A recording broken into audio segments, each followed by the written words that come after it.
Good morning kapag yan guys, tingnan natin itong video na to. Pakakyat natin natin sa bundok. Nakita nyo, grabe dito, malabo kasi dito maulan. Maayos kapag so nakita nyo ang lakas no. Sana ito sa bundok. ETV 160 pa lang dati sa Amros, wala mo ang gusto no. Guys, malinis talaga yun. Kaya magpaang dumadaan. Pero pagbaba ayaw ko dumaan. Baka kasi mawalan ako ng freedom. So makikita nyo naman habang pakyat. Pangat ng pangat. Lakas talaga ng ETV guys.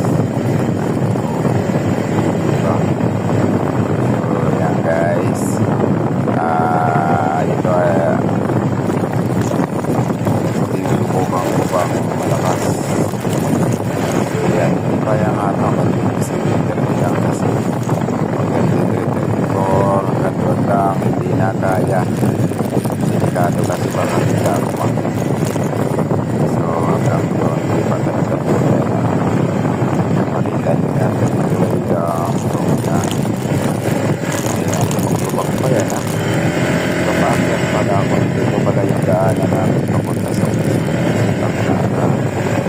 so every Monday nag-report ako doon para nakita ako sa opisina na mamaya makalimutan na ako hindi ka nakalimutan ko na rin sila